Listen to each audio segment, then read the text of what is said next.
Is the often used statement, the Islamic Dilemma, an argument used by Christians and others, only a recent development? Well, spoiler alert, apparently not. In a white paper by an academic called Bert Jacobs from the University of Louvain in Belgium, Jacobs discusses a certain George of Beltan.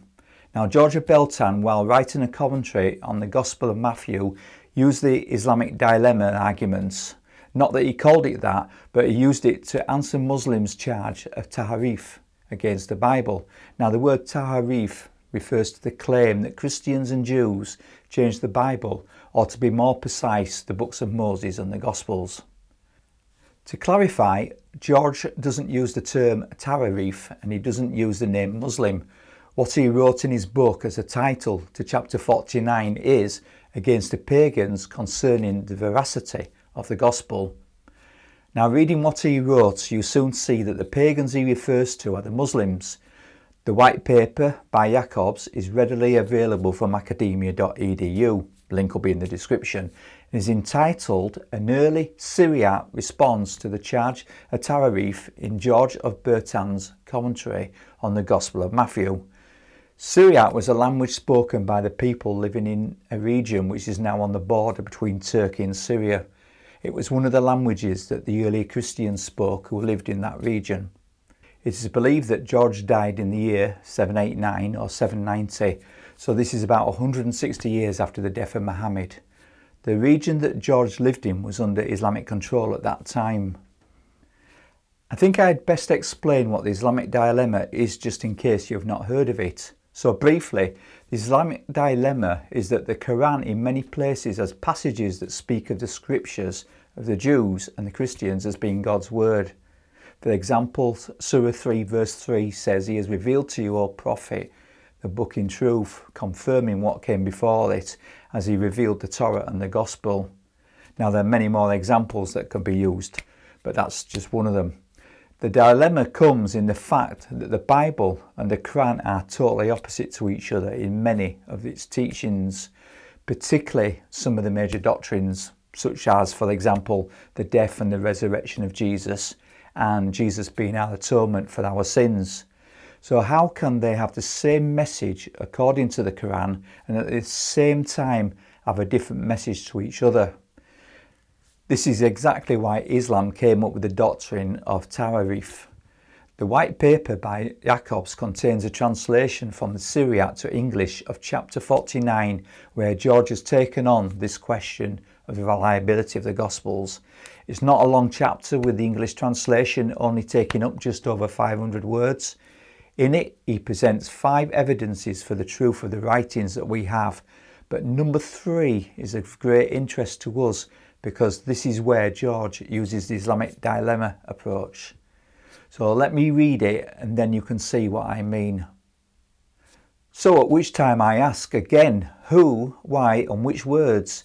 If they should say that it happened before the coming of their prophet, see that he said that it was spoken to him that he should come to those who hold the scriptures to find the truth.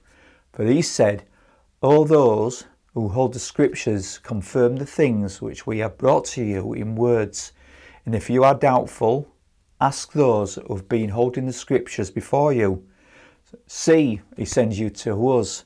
And after this coming, there is no proof whatsoever of a synod of all nations in which Greeks and Arabs, Persians, barbarians and Syrians were gathered, during which they determined which words they would omit and which words they would add. This is because the gospel is the same to all of them. So we see that he asked the question, when did this corruption take place? Then he suggests that they may say before the coming of their prophet, obviously Muhammad. This is then when he quotes the Quran, namely Surah 10 verse 94. If we look at the Yusuf Ali translation, which says, if thou wert in doubt as to what we have revealed unto thee, then ask those who have been reading the book from before thee. The truth that has indeed come to thee from thy Lord, so be in no wise of those in doubt. Then in case the point has been missed, he adds, see, he sends you to us. He then adds, the word of God cannot have been changed after Muhammad, for the reason that there's been a meeting of Christians from many different nations to decide to change it. Of course, today we know how many manuscripts we have that predate Muhammad's birth, but Georgie wouldn't have known of them. So certainly not the massive number of them. That said, though, he was right that it would have been impossible for Greeks and Arabs and Persians, barbarians and Syrians to get together and to all agree together to change every version that they held of the scriptures to one new narrative and then have no one complain.